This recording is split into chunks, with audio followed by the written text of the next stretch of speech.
by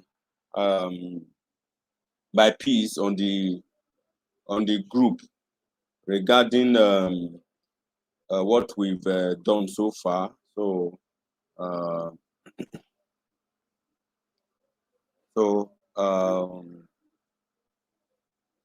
the question she raised was one, what is the usual normal quartile plots? Is it normal versus data or data versus normal? The truth is, both of them are actually normal, depending on what you want to do.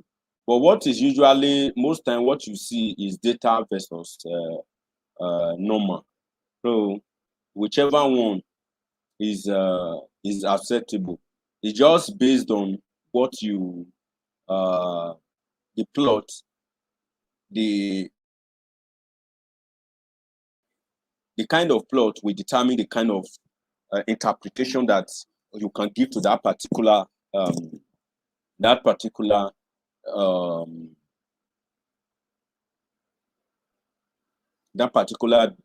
set of data. So if you are having normal versus data, there's an interpretation for it. Then if you are having if what you also have is data versus normal, it's also interpretation for it. So then the second question was, what informed the choice of test in determining if our data is normal? On what premise do we use the KS test or KW test? Now, the truth is, you can use both. It's even advisable that you use both KS and KW test.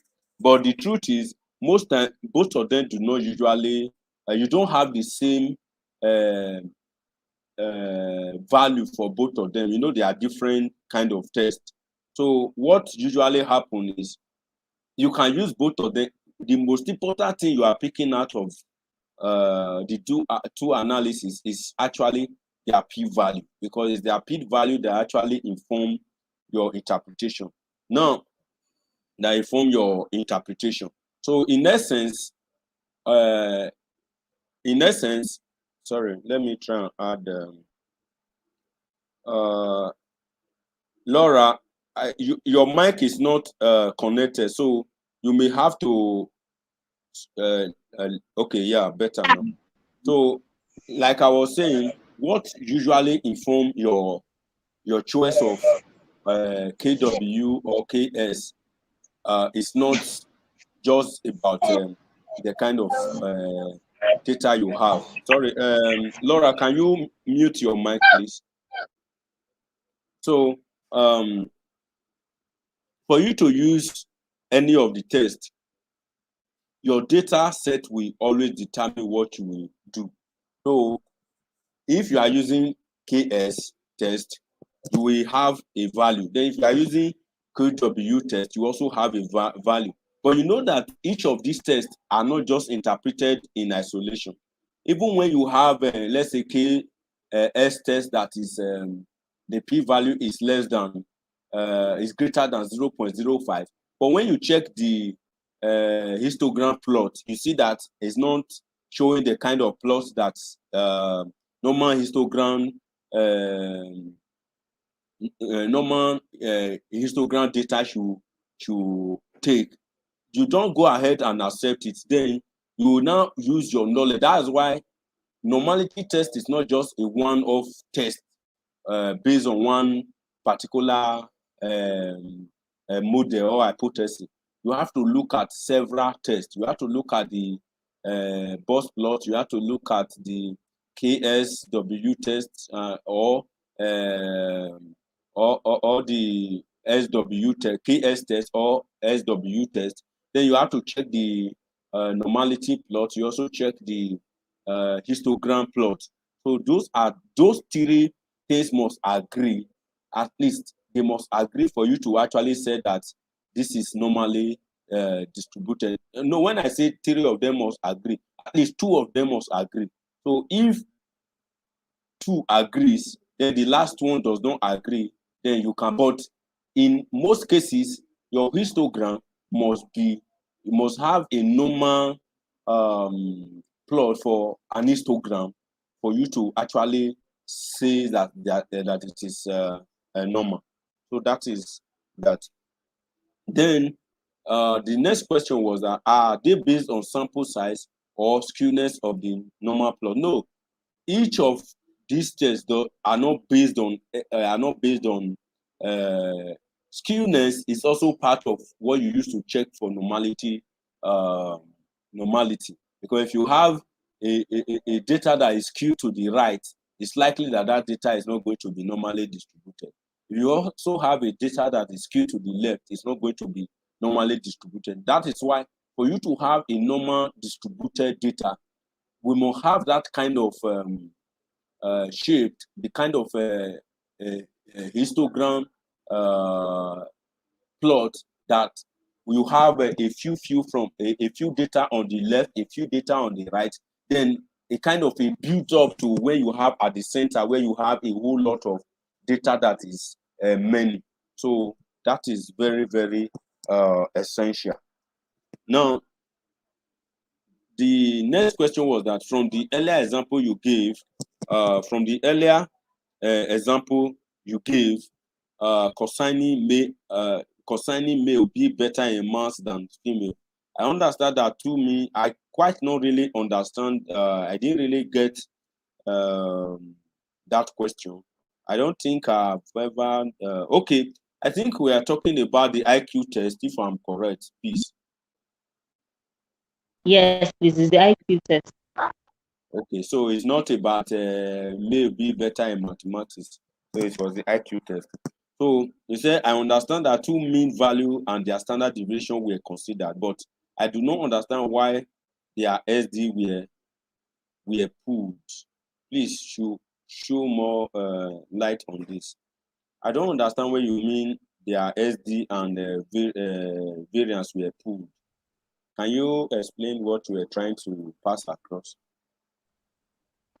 Yes, I was going through that example, and it seemed that Okay. they pulled the SD and their variance together. I mean, I do not understand why, you know, but I know that the standard deviation and mean values are normally considered, when you're looking at data. But I don't know on what No, premise they pull or once do they, not. yeah, when they say pool, they are just saying that is the mean standard deviation for the whole data set. You know, you can, for example, I have three subjects. After their mean, I can derive their individual deviation. Do you know that? Yeah. I can derive the individual deviation for each of those uh, standard deviation and Data. deviation, yeah, for each of these data. But when you now calculate at the end, you just like when you now look at each of them at the end and add them and sum them together, that is what they refer to as pooled standard deviation or pooled variance. I don't know if that is clear. If you remember during O level, even SS3 standard mathematics under the statistic aspect, when we are calculating standard deviation, let's say you have 10 this thing. After you finish, you have to subtract your mean, the mean value from each of them. Then at the end, you will now sum them up to now look for the standard deviation for the whole data set. So that's what they were trying to talk about, being the pooled standard deviation. I don't know if if I've been able to cover your question. Please. I think partly maybe I'll go back to the example and and look at it again. So just to Okay. to match what you just said to what you said. I understand what pooling is Okay. actually. So I thought Okay. maybe there are some instances where you don't pool, maybe because of sample size or something. Or maybe there are some instances where you have to pool. So that's No, no, where I no, got no. No, uh, it has to be the pooled mean deviation.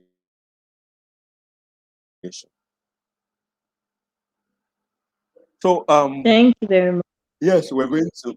Yeah, so we are going to go straight to, I don't know if each and every one of us has been able to go across the YouTube videos that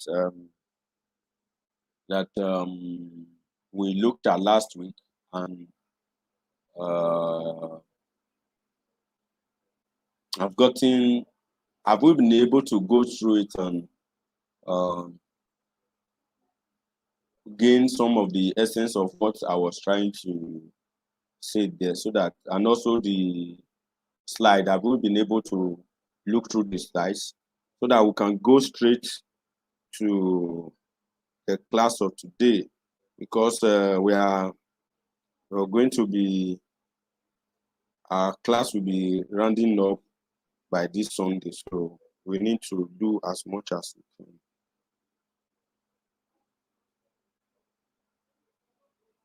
Please, I need our responses.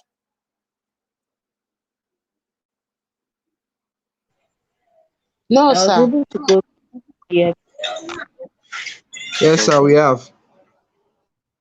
Okay. I have, because you are not in their mind. Ali. So today we are going to be going straight to what we have. So I'm going to open up my software once again. And I also assumed that each and every one of us has gotten has downloaded and installed the software that we're going to be using.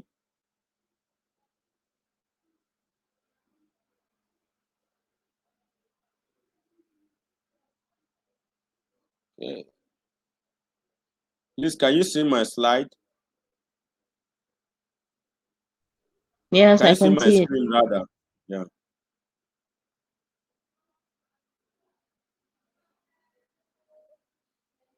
So, like I will just go now. Before this, I think before we come here, let me pull up a slide and show to us first.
Can you guys see my slide?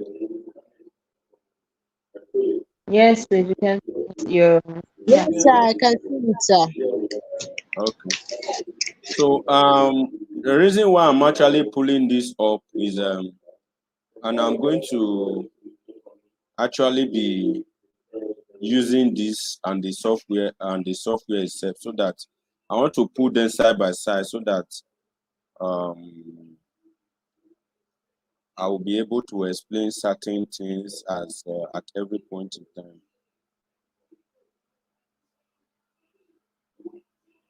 So you can you see? I know it might be a bit small. Okay, I think the best is to now. If you look at this, I've already spoke about this. I just want to take us a tour of the software.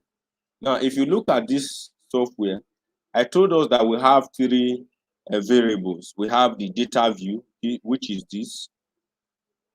Then we have the variable view, which is this. Then we have the output view, which is this. The output view, which is this. Which is this. So now, the output view, or the data view rather, is used to display data. Column, which usually represent variables, then row, which represent individual unit or group of units that share common value of variables. While the variable view are used to display information on variable in this data set. So under that, we have types, we have label, we have value, we have measures. Then output view, as I said earlier, is used to show the result of analysis through graphs. So now, I've told us that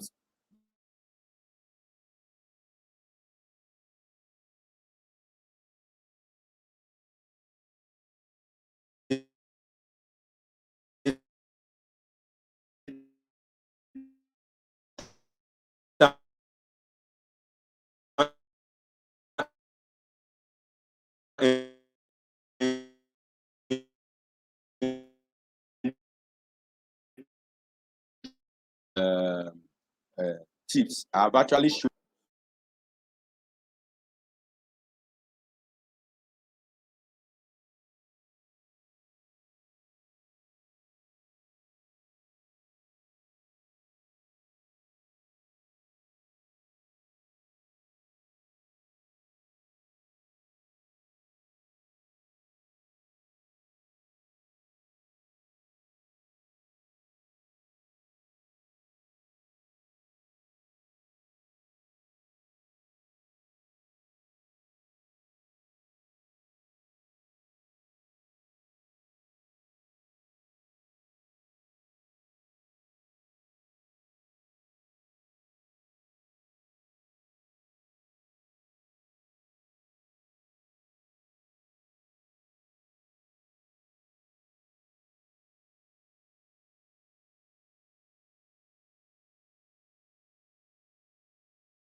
Sorry on my network.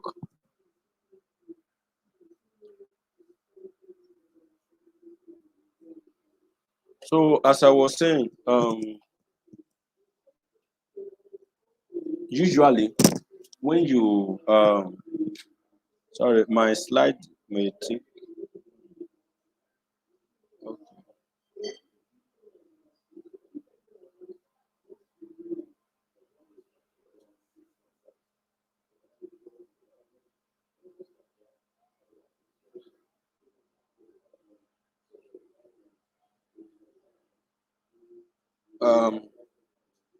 Okay.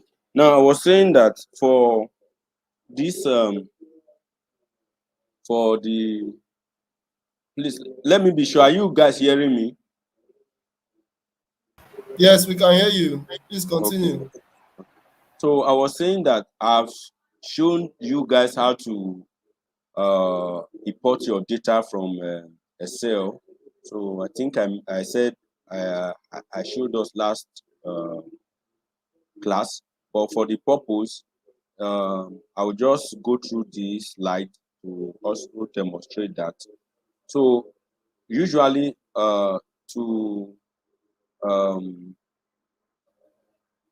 pull up a data, either an Excel or a text file or even an SPSS file, you go to File.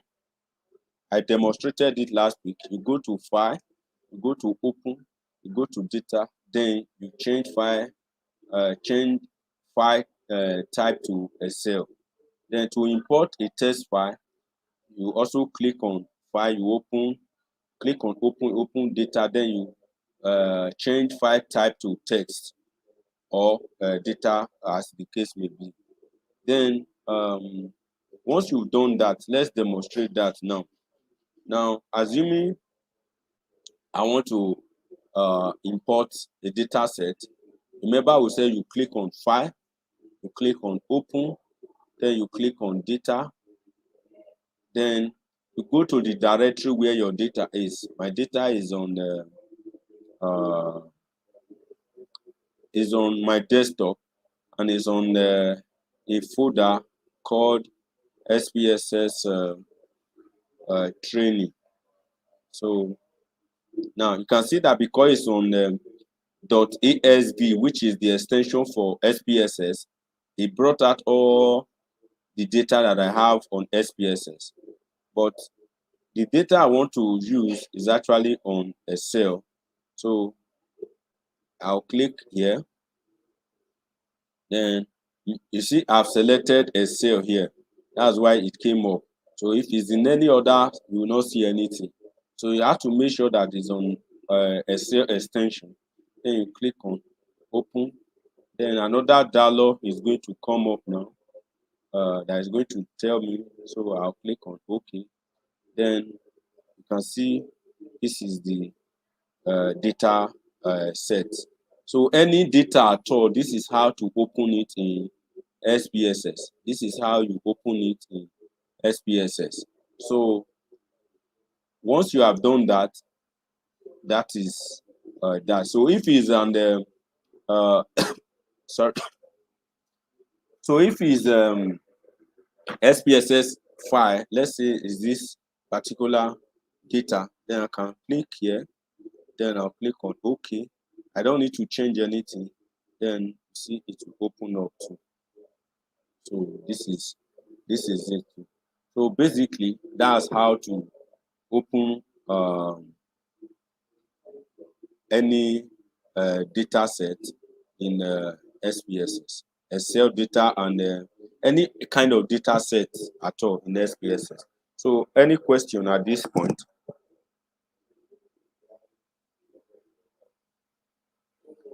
Any question at this point? Hello? No, sir. No, please continue. Okay.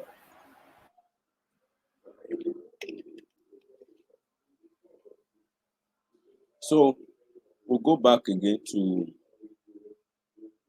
the PowerPoint. Now, when you've entered your data, the next thing you want to check is to, okay, we are not yet here. So let's, sorry about that. So the next thing you have to do is to go and check the data variable. You know, we said that we have data view. Sorry. Then we have variable view. So for this particular kind of data, you can see those that have numbers open up as numeric. Sorry. So those that have that are numbers, they will open up as numeric. Then those that are alphabet, that we refer to as alpha data, they will open up as string. So basically, there are two types of data set that you will always come across: numeric and string data.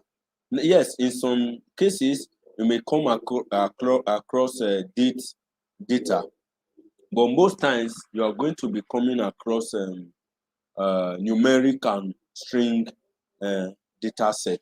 So most often you're going to be encountering numeric and string data. Now, there is a way for the next aspect I want to talk about now is very, very important, which is the data transformation. Now, in some analysis, those kind of analysis will not accept alpha data, that is alphabetic data. So you have to convert those alphabetic data to numeric data. Example is there is a particular study analysis I'm presently working on now. This is the data set. You can see, I don't know if you can see, this is the data set. So you can see this is a whole lot, and this is from someone in UK, a PhD student from UK that I'm to analyze. So you can see that all these data sets are alphabetic data, all of them. But if I want to analyze this data, it's not going to work this way. That's why you see that I have a new data set called coded. Now, what I'm going to do, I'm going to convert all these data sets to numbers. All these data sets will be converted to numbers before I can actually do the kind of analysis that I'm supposed to do on them. So now, how do you go about doing that? Now, just the way I've imported these data sets, that's how I'm also going to export this data set. Then I'm going to convert all these ones to be numbers. Then I will not convert them back again to be their original form. Now, if you look at this A and 1, you can see here, all this data has been converted to numbers. So, but I've also coded and transformed them to be numbers. Then I've also coded them to be the right way, the right one. So you can see that this gene expert is the same as the gene expert here. But the only thing is that this has been transformed to be numbers, and those numbers has been also values have been they have been labeled. Label have been given to them. But for these are just the original alphabetic data, the way they were sent in from the field. But I've converted this one as to be number. The reason is because, for example, when you want to run regression, when you want to run some kind of analysis, this data set, the software will not accept alphabetic data. It will only accept a numeric data that has been given a label. So that is what this is about.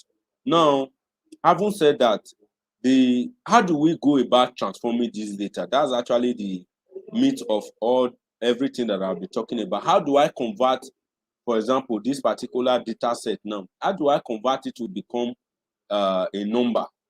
Now, all I need to do, there are two ways I can do it. I can copy this data set and take it to Excel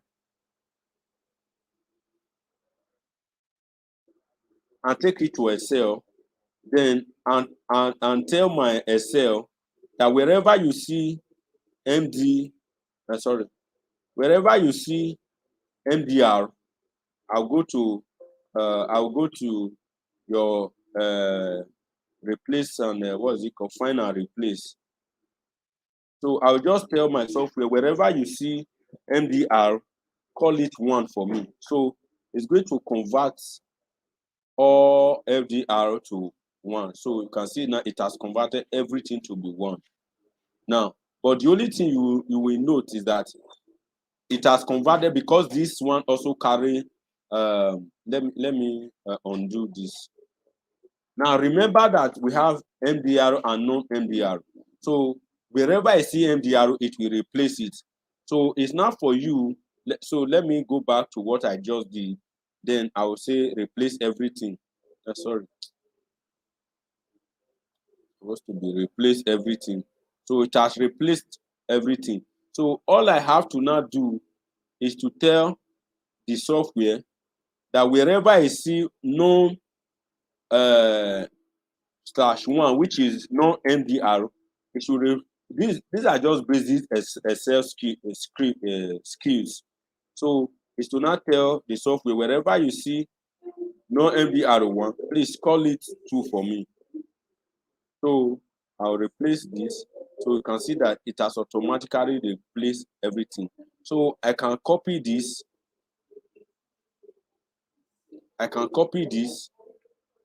Then come to SPSS, come here and paste it here in a new folder. So you can see that it has been pasted here. Then I'll come here and change this to definition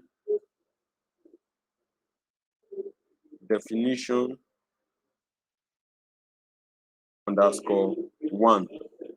So once I've done this, then I can come here now and give, oh, sorry, this, okay, is this something? So I can come here now and give value to them. Now, remember we said 1 is MDR, Y2 is non-MDR. So once I do this, I'll add, then automatically if I come here and I see that it has done that for me. So that's one way. Then you can also go ahead direct from this software without going Excel and do the same thing. So you go to transformation, you go to recode into different variable. Then you bring in what you want to recode.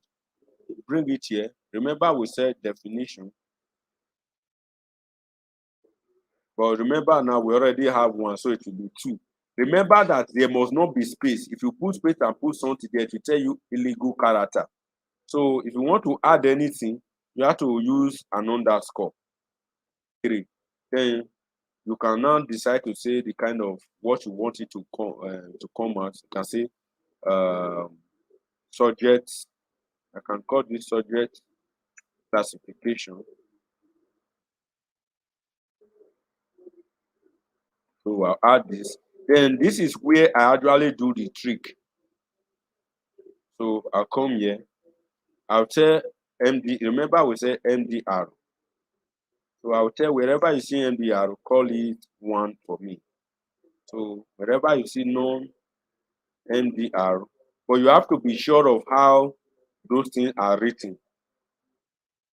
They must be the way they are here is the way you must type it in here, or else it will not come up. Call it 2 for me. So you add this, then you continue. Then you click OK. So automatically it will generate. You can see that it has generated the same thing for me. So you come here and do or whatever you want to do. So basically that is what you do. So another thing that you can do, for example, now let's say you have age group. Let's say you have, I'm just assuming that I'm going to assume that this is age group. So I'm going to copy this. I'm just assuming that this is age. So I'm going to copy that and bring it here. So this is age. So let me come here and call it age. So once I do that, then I want to, usually when you read research articles, we are usually, you will always see age group. Or even, for example, when you have glucose data, just numbers like this one, numbers like this, we want to classify them into high, low, medium.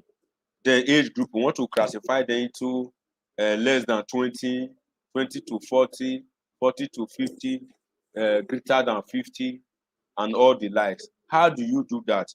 You still go back to this transformation. Then you go to transform into different variable.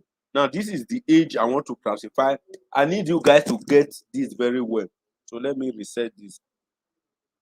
I move this into age, then I call it age group underscore group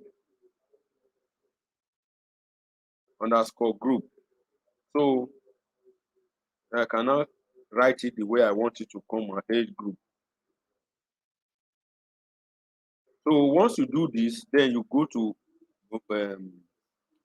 old and new value. Now remember that here, if it was alphabetic data, you just type the name here. But if it's numbers, there are two ways to go about it. You can use range, or you can use lower or higher, but it's better you use range. Now we are saying from 1 to 20 or to 19, you call it 1 for me. Then from 20 to 40, to call it 2 for me. Now, from 40 to, no, sorry, 41 now, to 60. I'm just doing this for this sake. No, this is not how you do a group. Call it call it 3. Then 61 to 80. I want my age group to be only 5 groups. Then to 80, call it 4 for me.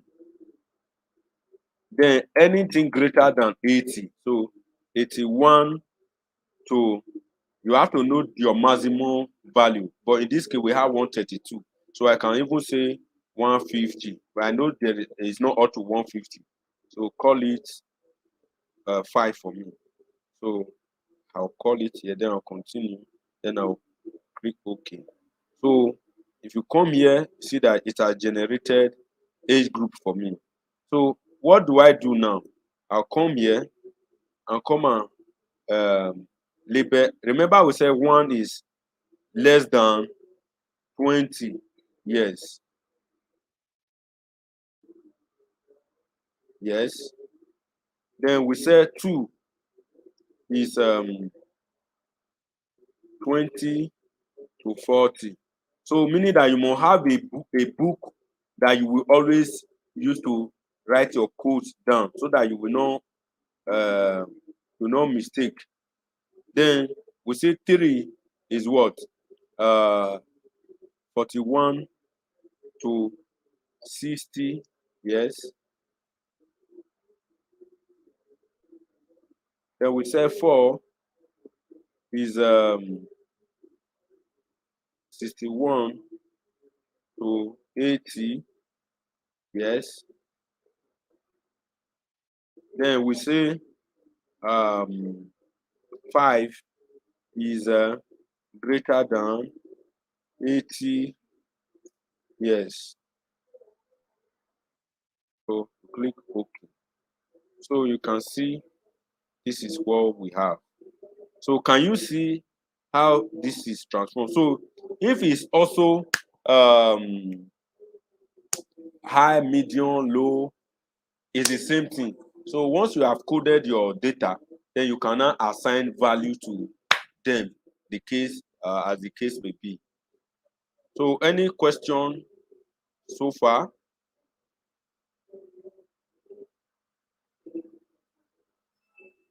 Any question so far? No, sir. No, sir. Okay.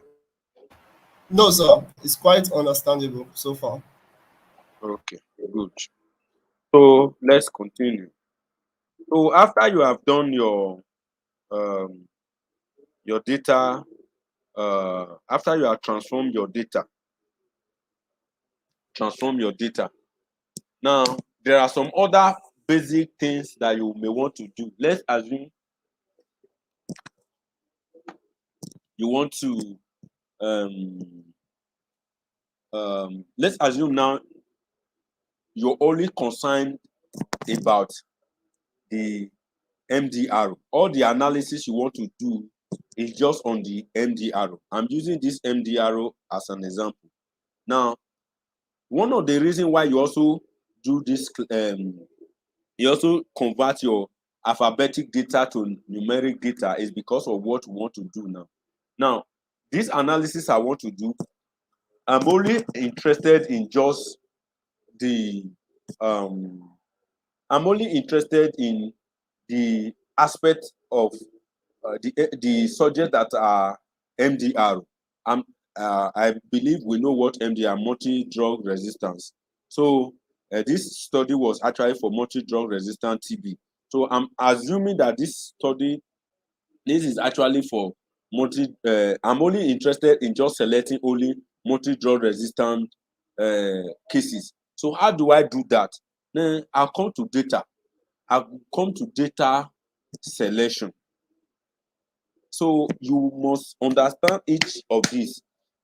I have a data set, but I'm only interested in looking at the females. I'm only interested in looking at the males. So how do I select only males? So what I'm going to do now is to tell this software, select only the MDR and hold the only delete the non-MDR and only hold on to the MDR. But the software will only retrieve them, the non-MDR, and keep them aside. So all the analysis we are going to be doing, it will only be focusing on just the MDR without making reference to the non-MDR. But after I finish, I can yet convert my data back to be whole. Then I can also select non-MDR to also do analysis on them. Then I can now also reverse back to the way the original data was. So for you to do that, you go to data, then you go to data select cases. Now, you notice here that the only thing that came up here are those data that are numbers. Now, the reason is because anything that is no number is not accepted here. So now, for me to select data, there's what we call if condition satisfied. So when you want to select data, what you usually do is to use this if condition. Now, if you want to do random sample of cases, you can use this. Based on time or case range, you can do this. Then, but the one that is most often used is if case satisfied. So for this, now another thing you can do if you want to do, let's assume now you want to use range. You can say, okay, from so and so case to so and so case, but that's not for this. Now, if condition satisfy, you move this. Remember now all of them will now appear here.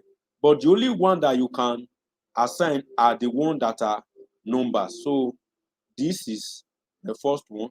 This case classification, I'll move it here. I don't think, okay. So I'll move it here. Then I'll have to use certain expressions. So remember that we said cases are one. And when I see cases now, MDRO are one. So we are going to use less than or equals to one. So it's going to select only cases that have value that are less than or equals to one. Then we delete everyone that is greater than one. So you click on OK, then you click on continue, rather, then you click on OK. So automatically, you're going to see that it will tell you the one that was selected. Then if you can see not selected. So all the analysis I'm going to be running from now henceforth is going to be only these ones that are selected. So is that aspect clear? So, not really. I still don't get. Can you please come Okay. again, just So briefly? let me go back there. So I'm going to delete this now. Clear. So if I clear, you can see that it has deselect that. So I'll go back to data, case selection, but you notice that it will still be there. So I have to reset this. So let me go back again. You go to data, you go to case selection, then you click on if conditions satisfy, then you move what you want to what you want to select. Now, a subject I want to select. So now remember that you must let me go before them. Let's go back here. Now, meaning that you must know, remember here now, or let's even use this. Let's use this definition. Now, remember that case MDRO are 1, while non-MDRO are 2. So you can see MDRO are 1, non-MDRO are 2. So you must know the number that you use for each of these for you to be able to select. So you come to data, having known that, then you come to select cases, then you come to if conditions satisfy, then you move definition. This is what we want to select. Then remember that 1, if you say greater than 1, meaning to go and select, if you say greater or equals to 1, it will select everything because 1 is there, then 2. But for you to be able to make sure that it's only 1 that is selected, it has to be, you either say equal to 1 or less or equal to 1. The reason why we are using this less or equal to 1, for example, you may have a group that is more than 1, that is more than 2. May have 1, may have 2, or you may have 0, you may have 1, you may have 2, you may have 3. So if you want to select analysis for 0 and 1, then you can use less or equals to 1. Then if it's only 1, then you can use equal to 1. Then if it's less than or equals to 2, then meaning that you select 0, 1, and 2. Then if it's only 2, then you can use equal to 2. So just like that. But in this case, what we want is actually less or equal to 1, or just equals to, let's use equal to 1. So we click on continue, then we'll click on OK. So once you do that, you can see that it has selected all the cases. So is it clear now? Yes, it is. It is. Thank you. Okay. So basically, that is how you do that. So we're going to draw the curtain today. Then I want you to look for data sets. The data set I asked you guys, for those that were not around, I asked those that are in different units, generate an arbitrary kind of data. Or you look through your register at your place of work, pull up like up to 20 data, 50 males, 10 males, 10 females, then assign age group to them. Then if it's malaria, you are on malaria bench, generate positive or negative cases. Then also look for any other relevant data that you can add. You can add risk factor like exposure to mosquito, not use of or use of essentially treated mosquito net, being treated for malaria for the past 6 months. You can add that one. Then for those in chemistry, you can look for glucose test. You also have 20 male, 20 female age group. Then you also have you also generate different risk factor too. Then you also generate glucose value for them, the cholesterol value for them. Then what you are going to do now, based on what you have done, then you are going to convert those male and female into numbers. Then you give them value. Then your age group, you also your ages, then you also put them into age group. So by the time we meet tomorrow, you are going to share your screen for me to see, to know how far you've done. So I'm going to stop sharing now. Then I will take your comment and question. Then we'll put the class to close. Then tomorrow we'll continue with analysis proper. So any question? No question. Thank you a lot. All right. That is from okay, Mr. Ali. Any question? Laura, any question? Peace, any question? No question for now, sir.